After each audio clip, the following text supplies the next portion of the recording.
I felt no longer a woman, and I am terrified of hospitals and doctors. Tonight, a Senate committee hears painful testimony from survivors of forced sterilization.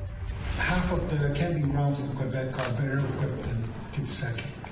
They've been living without hydroelectricity just miles away from a generating station, but all that is about to change. When my name was called, I was very shocked. And this young woman will take her message about community and family to the Calgary Stampede.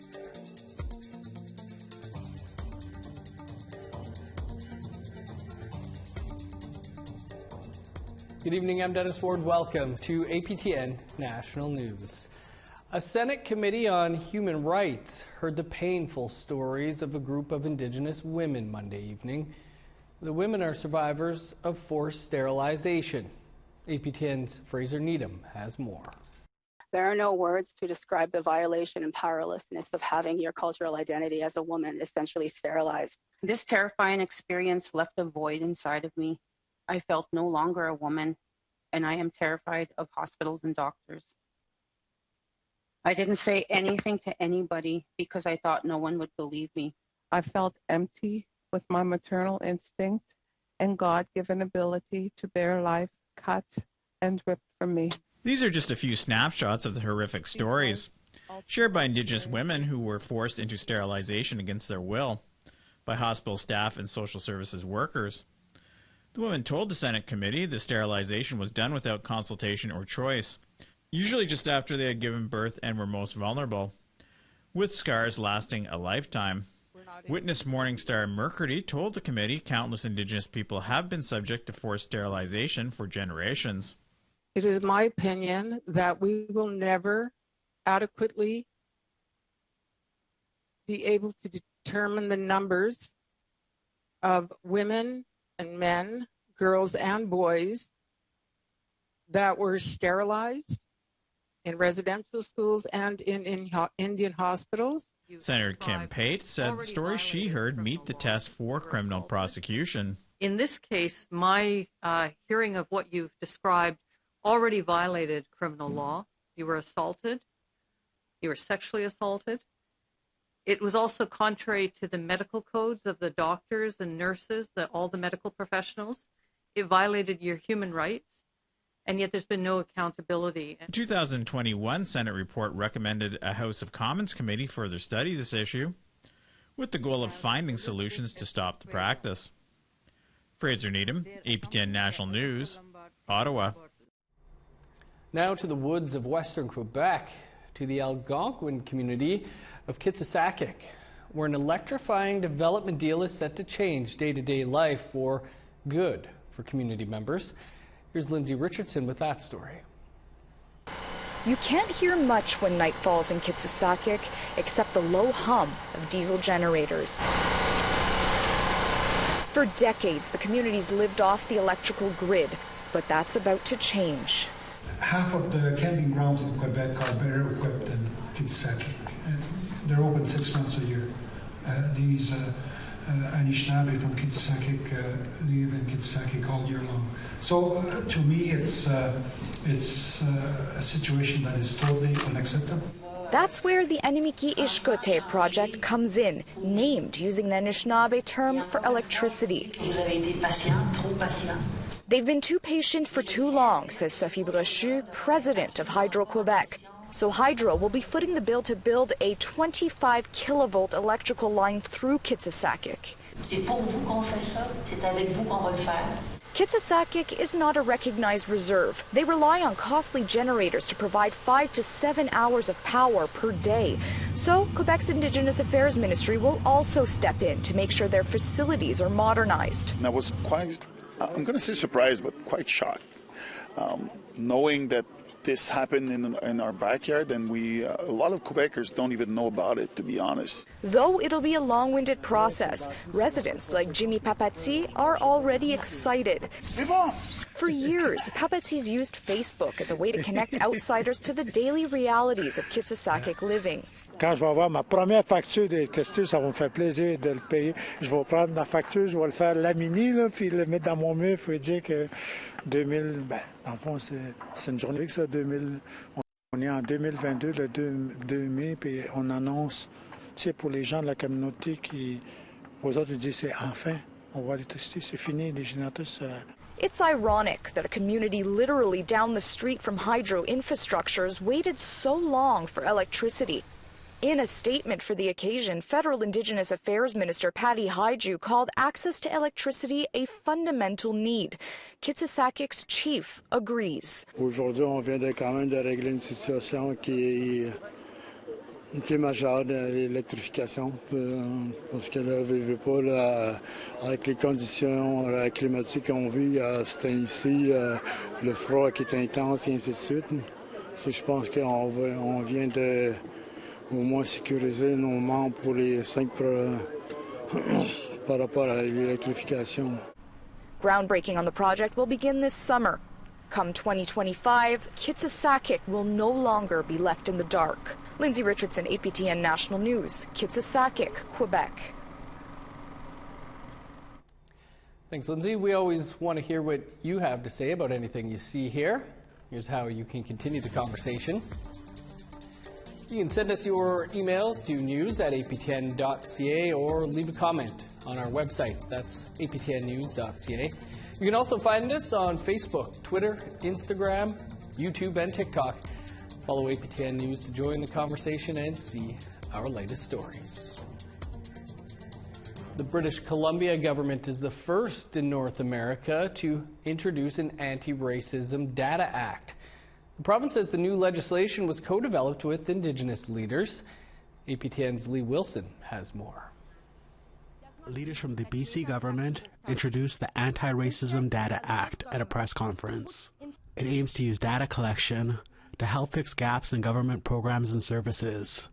BC Premier John Horgan says this is the first step in making a more inclusive British Columbia. It's the first step on that journey to reclaim this building, not just for those who sit in the legislature, but all of those in British Columbia who are represented by a diverse, dynamic group of people, opposition and government, that come here to make life better. And the accountability that will be within this act will be a result of the advocacy that's sitting in front of me.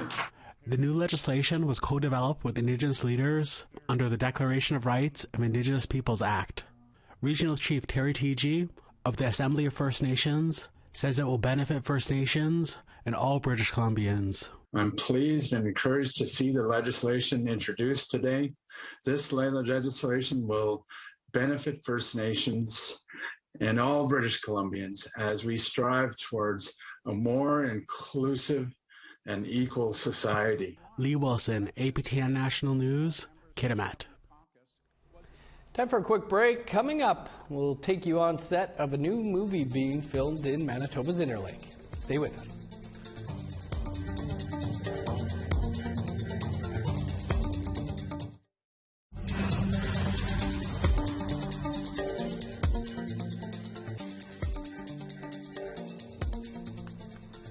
Welcome back. APTN National News has another award under its belt. This one celebrates international press freedom. Our own Kathleen Martins was awarded a Citation of Merit by World Press Freedom Canada, an Ottawa-based organization. Martins received the award today for her work on sexual assault and harassment by so-called healers and elected chiefs. Her work about Manitoba Grand Chief Arlen Dumas sending inappropriate texts to young women 3 years ago led to retaliation against APTN News. Dumas is now facing an HR and criminal investigation. After this spring, a female employee of the Assembly of Manitoba Chiefs alleged sexual harassment, including sexual assault. None of the allegations against Dumas have been proven in court. Big congrats to Kathleen for her work. Audible is a massive audiobook subscription service, and for the second year, they're coordinating an Indigenous Writers Circle, matching First Nations, Inuit, and Métis writers with mentors. Samantha Creelo joined Melissa Ridgen earlier to talk about her mentorship. Samantha, thanks for joining us. You were one of the first in the Audible Indigenous Writers Circle. Last year, I interviewed Tanya Talaga, who was a mentor. That was your mentor. Like, my mind is blown thinking of being paired up with Tanya Talaga as a mentor. This is crazy. Tell us about what the mentorship entailed for you. It was an excellent mentorship program. So it was every month for 6 months. I had a 1-hour meeting with Tanya and then occasional emails back and forth. I would send her different chapters from my novel I was working on, and sometimes we would go through it together and she would kind of give me hints, tips, tricks, all kinds of things for how to improve my writing. And what we focused on was she helped me kind of embed my indigeneity into my work, really taking it from a book about Indigenous characters to like an Indigenous book. Oh my gosh. Okay, so you write books. Who should apply for this mentorship? Like, is it somebody who is just looking to be a novelist? Is it playwrights or people who want to write movies? Like, who should be interested in this? It's really for any Indigenous person who has a passion for writing. That doesn't have to be novel writing, doesn't even have to be fiction. I know a lot of people were working on memoirs, graphic novels too. You could submit that in your application. It's really any type of creative writing. Okay, what have you been up to since this mentorship and what's next for you? Well, since this mentorship, I actually switched my majors at school. Previously, I was a criminology student, and now I'm going into my 3rd year of a creative writing degree. So I've been very much focused on my schooling right now. But I've also had a couple of public readings with Langara College, that sort of thing. And I was actually a mentee on an APTN Lumi show that's coming out called Shadow of the Rougarou. I was a youth mentee for it. Is there anywhere where we can go and read some of your stuff? You can find me on Twitter at Samantha Krilo. That's Krilow. We are so thankful that you took time to chat with us, and we hope we're going to let people know how to apply for this mentorship. And I'm so happy that it worked out for you. But I mean, with Tanya, how of course it's going to, right? It's excellent. Awesome. Thanks, Samantha. Thanks so much for having me. And you too can apply for the Indigenous Writers Circle mentorship at audible.ca. The deadline is May 31st, 2022. A new Crave TV series is currently being filmed in Manitoba, and it features plenty of Indigenous cast and crew, as well as a ton of training opportunities. Our Daryl Stranger went on location to visit the set. Action. Production is underway on the new 6-part Crave series, A Little Bird, created by Jennifer Podemski and Hannah Moskovich in association with APTN and Resolution Pictures. Co-creator Jennifer Podemski gave a brief breakdown of what to expect. It is about a woman who is searching for her birth family, originally born in Saskatchewan. She was raised in a Jewish family in Montreal, and on the eve of her engagement to a beautiful man, she decides to embark on a journey to find the truth of her past. Award-winning filmmakers Elmaya Tailfeathers and Zoe Hopkins will each direct 3 episodes. The production of Little Bird is unique in that it features a training program for emerging and mid-career level Indigenous creators and crew, while also paving a path for entry-level individuals to gain practical on-set experience. One of the realities is that we as Indigenous people represent such a low number of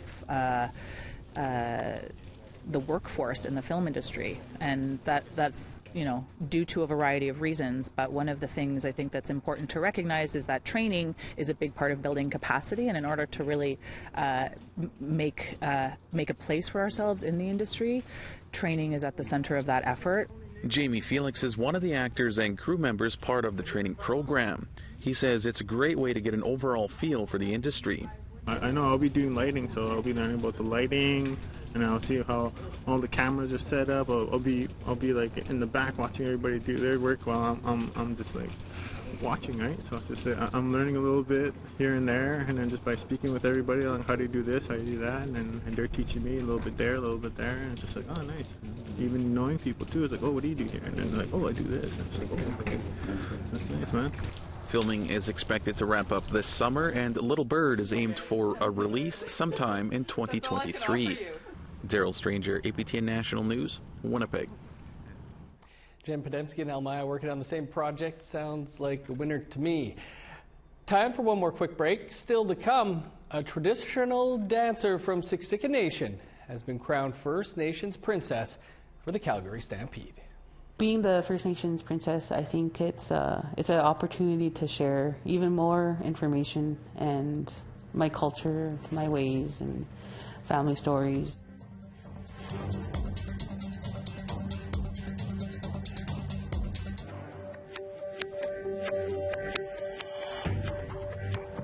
Welcome back. Time now for our photo of the day. And our thanks to Sandra Seidel for this view from the cabin.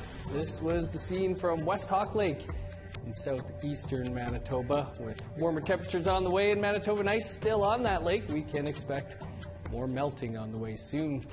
If you have a great photo, email that photo to share@aptn.ca. Now to another sign of spring and that it is nearly hopefully upon us. The cherry blossom trees in Hyde Park, Toronto are set to hit their peak bloom this week. The first few cherry blossom trees have begun showing their color, with more expected to bloom tomorrow. 75% of the blossoms will likely be open by this weekend and will be here until May 11th. Cherry blossoms can also be found outside Robarts Library at the University of Toronto, Trinity Bellwoods, and the Portlands. Now time to take a look at tomorrow's weather forecast. Starting on the east coast, 6 with showers in St. John's, 16 with rain in Halifax, +3 and rain in Kuujjuaq, showers and 0 in Nain. 15 with rain for Montreal, rain-snow mix and 4 in Chibougamau. 11 for Sault Ste. Marie, 13 and cloudy in North Bay. 9 with cloud in Thunder Bay, 11 in Sioux Lookout. +2 with snow in God's Lake, 5 and flurries for Norway House. 18 with showers in Winnipeg, sunny, and 22 for Dauphin. 22 and sunny in Regina, 25 and sunny in Saskatoon. 6 with the chance of snow in Buffalo Narrows, 4 and cloudy in La Ronge. In northern Alberta, 15 for High Level, Peace River, and Grand Prairie. 23 in Lethbridge, 19 with rain in Edmonton. 11 with showers in Victoria, rain, and 13 in Vancouver. 11 with rain in Prince George, 8 and rain in Smithers. 4 in Old Crow, 8 with rain for Whitehorse. More rain and 11 for Yellowknife, 12 in Norman Wells. +3 in Sax Harbor, 4 in Paulatuck. -5 with snow for Chesterfield and Whale Cove. -6 in Resolute and Igloolik.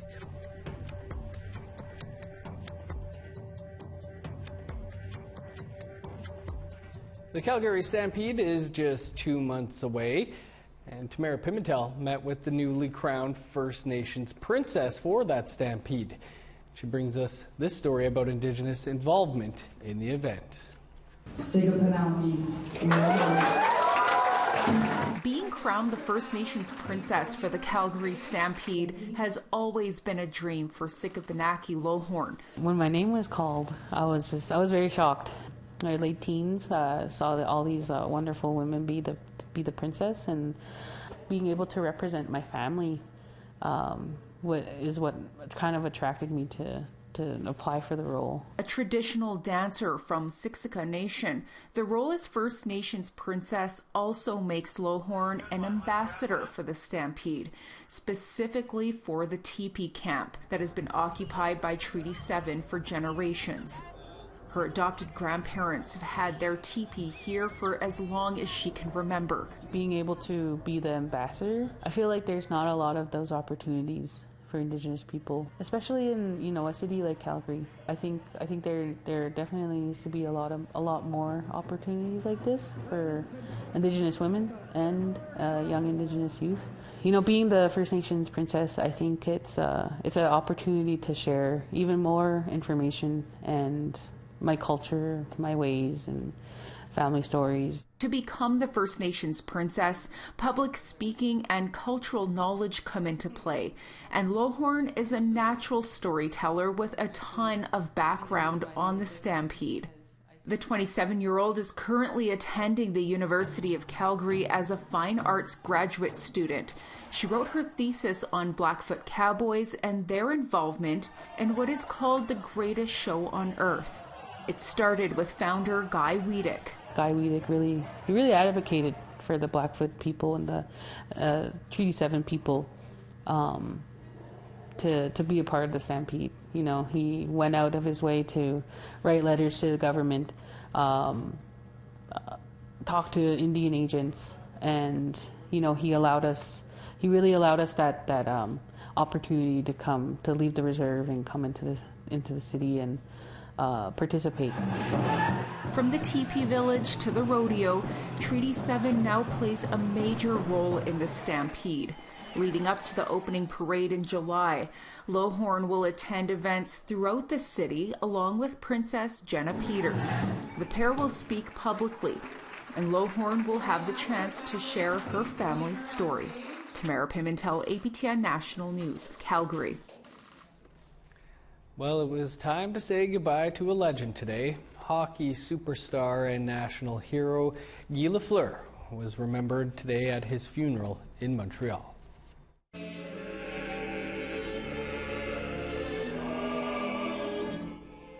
Former hockey stars, politicians, and hundreds of fans gathered in Montreal to pay tribute to the five-time Stanley Cup champion.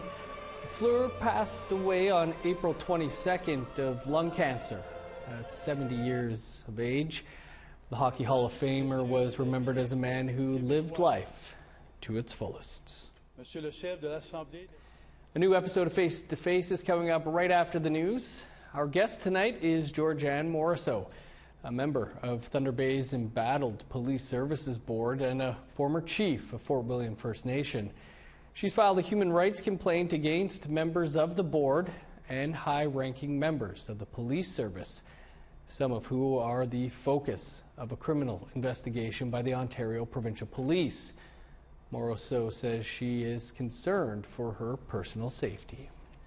When you start to push and you start to push the envelope more and more and you start to see the strains of accountability, you know, you never know how people are going to react. And if they were, you know, if individuals were willing within their leadership capacity to leverage that and, you know, seek production orders on my phone, you know, and now moving ahead, they got a criminal investigation currently taking place by OPP. You have a OCPC investigation being taken, you know, or being conducted. The stakes are high.